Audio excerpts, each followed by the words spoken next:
Hey, good morning, adults. I hope everybody's doing well. I want to talk a little bit about an exercise that's really getting beat up right now. And it's actually been getting beat up for a while. I suppose for some people, they probably shouldn't use this exercise, and that's why people get on it. But not everybody has dysfunctional shoulders. And the exercise I'm talking about is the dip. I do not think that should be a high volume, high usage exercise for everybody, but there's some people that can do it and be fine. Just like I could say that the squat isn't great for everybody, right? Because there's certain things that can happen in the squat. We all need to be functional. We need to be able to have the ability to squat, but to train it all the time, maybe it's not great for you. So let's not take an exercise and make it sound like it's the worst thing ever, right? Because that's not true. So now, let me give you some example here. Let's say we have ourselves in a situation where, let me go ahead and throw this in here.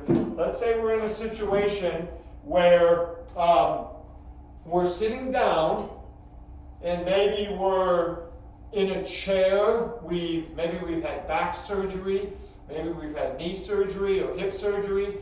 Maybe we're in the bathroom. Maybe we're in a situation where we're by ourselves and we don't have anybody that can assist us to get up. Because I know myself, I've had back injuries and back pain that was so debilitating, I couldn't get up without the help of my wife or my kids actually helping me stand up. I just couldn't do it on my own. But the dip can be used in a situation. So let's say right now I'm sitting and I'm pretty close to 90 degrees at my knees and my hips. I can't move my feet any closer. The bench is in the way. Okay, this is as close as I can get. But maybe I'm unable to lean forward because of pain or just situational, where I'm just unable to do that and get up. I'm not strong enough. So I'm going to need my arms. So now I'm in a dip pattern.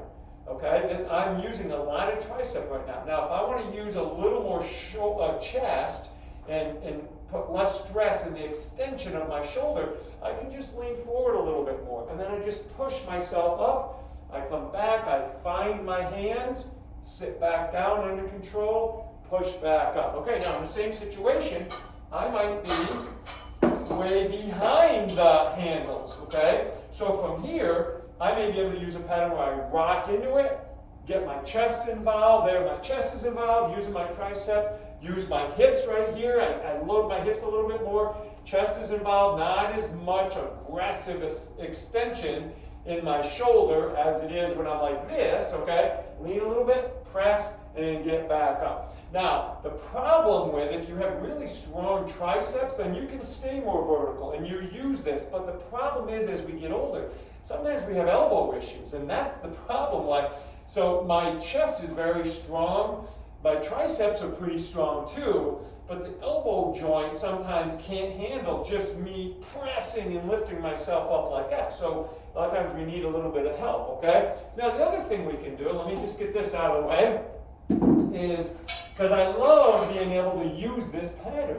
Now I might do something where we go half kneeling, hands on, I lean into it, I press, and I step out of it. I turn right back around, I go the other leg, I come down into a split squat, use my legs, use my hips, use my arms, use my chest, and I press, and I come back forward. Now, I could knock out some reps in here, right? I could have my adults doing reps, or myself if I'm having issues with something, and this is all I can handle, because this is a little bit lower level in terms of intensity.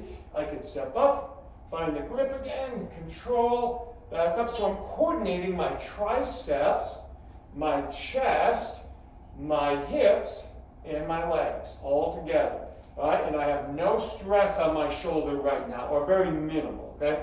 If you choose you want to do dips, okay, I'm not opposed to them for everybody. I do them every once in a while because I like them. I like pull-ups, I like dips, I like push-ups. So one thing you can do is you get in your push-up position, just let your knees drop, use your toes a little bit, and just go at a range that feels comfortable. If this is a little bit too challenging, put one leg forward. Now I'm in the same pattern, and I can gradually build it up. But the ability to use your arms to get up, especially when you're sitting, so important.